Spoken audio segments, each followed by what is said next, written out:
Espace TV, le 22h.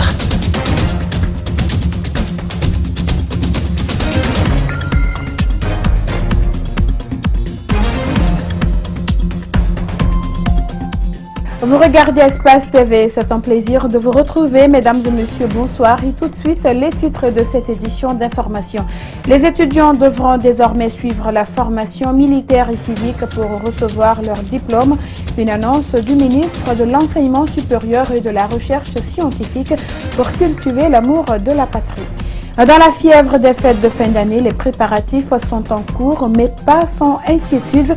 On craint les accidents de la circulation. Les autorités y ont pensé. Le ministre de la Sécurité et de la Protection civile annonce des mesures.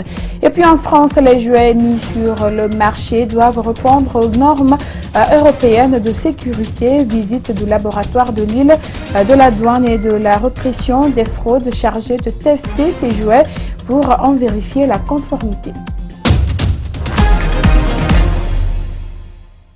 Bienvenue à tous et merci de vous informer sur Espace TV. À partir de 2018, les étudiants guinéens devront désormais suivre la formation militaire et civique.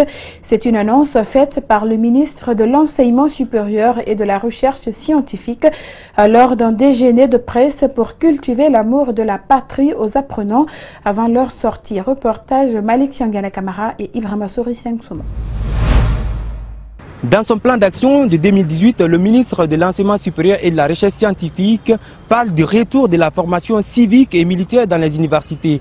Les étudiants, eux, accueillent à bras ouverts cette décision et s'apprêtent à suivre cette formation pour défendre la patrie et cultiver l'esprit civique. Le projet, c'est une meilleure idée. Moi, en tant que patriote, je me donne corps et âme pour la patrie guinéenne. Une fois que tu es à l'université, d'abord tu es majeur. Je vois. On chie le ministre dessus de ça. On voit presque il a trouvé les importances. Quoi. Nous aussi, on va analyser, on va voir. Moi, je trouve que ça va apporter les étudiants. Faire la formation militaire à l'université était un passage obligatoire à l'époque Sékou Touré. Ce que nous témoigne Dr Fofana, professeur de chimie à l'université Gamal Abdel Nasser de Conakry. Nous avons fait le camp Kwame Nkrumah. Donc nous avons suivi toutes les formations de base là-bas.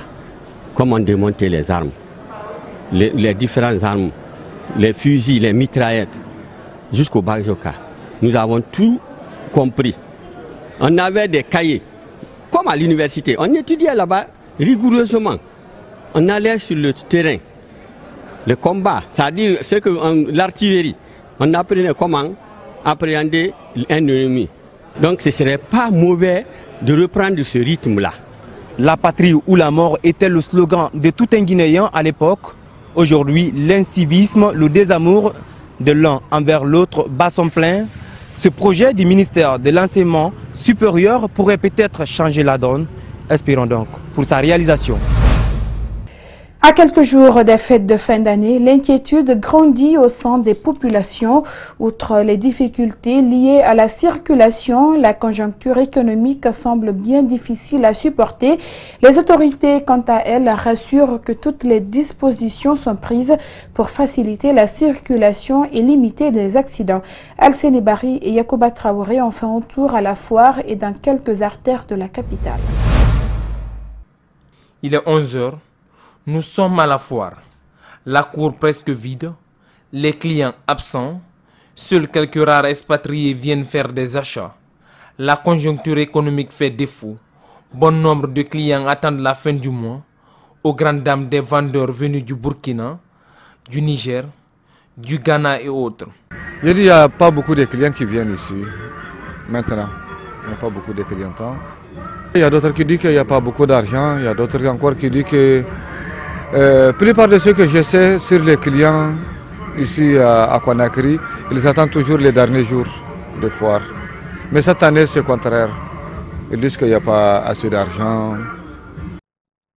Après un constat dans cette foire, direction Matoto, au cœur des embouteillages.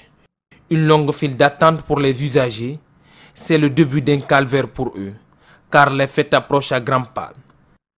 Vraiment, c'est pas bon. Avant même que la fête ne s'annonce, vraiment, vous voyez, la circulation n'est pas du tout bonne. Sur le plan financier, parce que Lorsque vous mettez, n'est-ce pas, de l'essence et que vous mettez dans l'embouteillage, économiquement, n'est-ce pas, ça joue sur vous.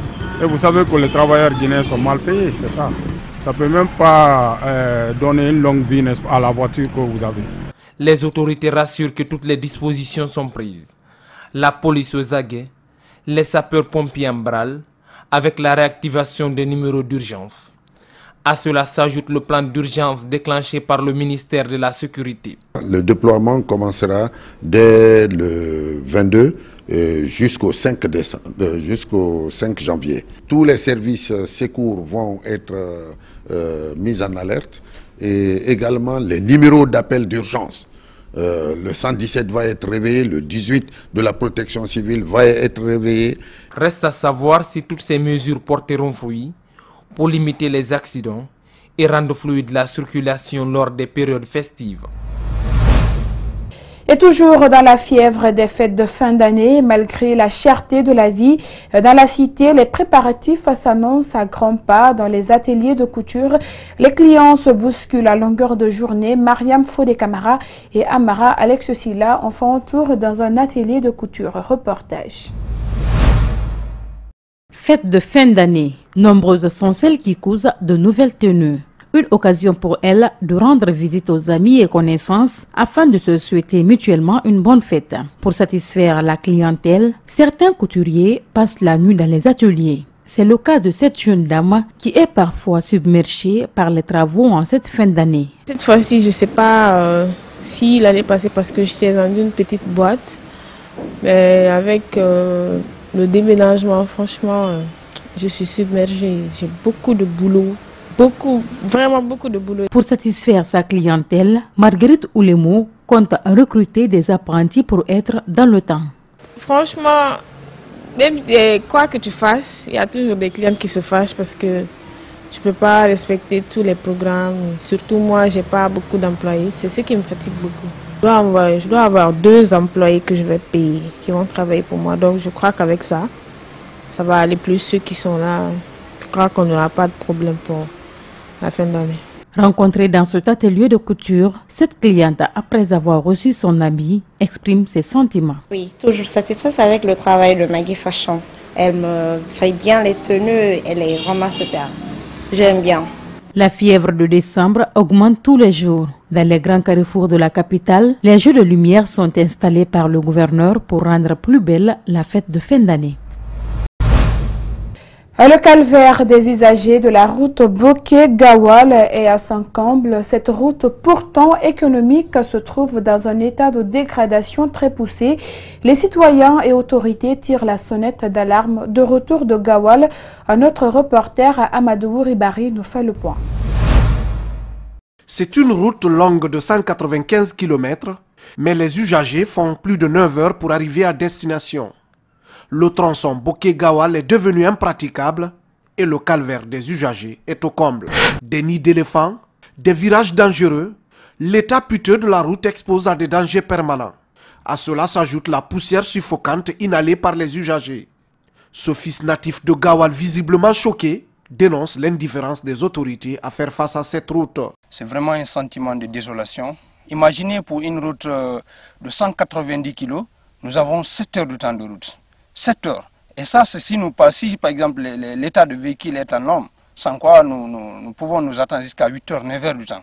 Cet artiste se rend à Gawal pour livrer un concert, mais les conditions de voyage lui découragent. La route, elle est impraticable. Imaginez-vous si c'était aujourd'hui le concert, mais franchement, nous allons rater le concert. Non, nous devons dénoncer tout ça en tant qu'artistes. L'état de dégradation de l'infrastructure favorise l'insécurité sur ce tronçon. Cet homme en partance pour le Sénégal a échappé de justesse à la mort. Il a été attaqué par des coupeurs de route. J'ai arrivé jusqu'au Rebendia. J'ai descendu, j'ai en train de voir les bruits au véhicule là-bas. Sur les bandits, bon, il a venu avec torche, les armes. J'ai cassé même les jantes. Vous avez donc entendu ce cri de cœur de ces usagers de cette route. Vous avez vu, c'est un véritable calvaire pour les usagers. Cette route, je vous apprends que c'est la route nationale numéro 3 qui dessert donc le Sénégal voisin, mais aussi la Gambie. L'état de dégradation de cette route favorise l'insécurité sur cette route. Il y a souvent des coupeurs de route qui sévissent ici, donc l'appel doit être entendu. Le ministère des Travaux publics doit se bouger pour bitumer enfin cette route qui est d'une importance capitale pour le pays. Et dans le cadre de son programme d'appui au développement socio-éducatif des populations proches de sa zone d'exploitation minière, la compagnie Rusal a procédé ce mercredi à la remise d'un don composé d'un important lot de kits scolaires destinés aux élèves du lycée de Débélé dans la sous-préfecture de Mambia, une remise qui a connu la présence des autorités de la ville. Mohamed Valek Touré et Lamine Silla. Situé dans la sous-préfecture de Mambia, préfecture de Kindia, ce lycée construit par la compagnie Rusal vient de bénéficier de fournitures scolaires, d'un bloc de 6 salles de classe ainsi que de matériel bureautique pour les encadreurs, une manière de lutter contre l'analphabétisme et augmenter le taux de scolarisation dans la commune. Au nom des encadreurs et des parents d'élèves, remercier Rusal CBK pour cette contribution au bon fonctionnement des établissements de Mambia. Ce présent kit offert par la compagnie Rusal est composé de cahiers, de matériel didactique, de globes terrestres et autres outils. Pas à son premier geste, depuis près de 10 ans, la compagnie contribue au rayonnement du système éducatif de cette sous-préfecture, à savoir la construction des écoles, des forages, entre autres. Ce lycée, comprenant 12 salles de classe et un local pour la direction, est construit par la compagnie CBK à hauteur de plus d'1,3 milliard de francs guinéens.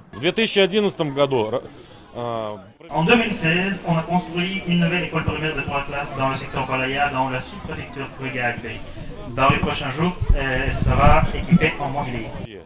Les travailleurs de la compagnie espèrent que ce don pourra aider ses élèves à obtenir d'excellents résultats en se concentrant sur les études.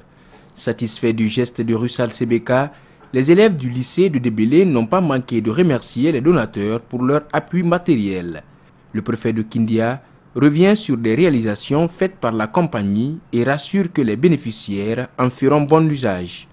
Toujours à Mambia et à Frigagbe, des forages et d'importantes sommes d'argent en assistance au groupement féminin ont fait l'objet d'une cérémonie.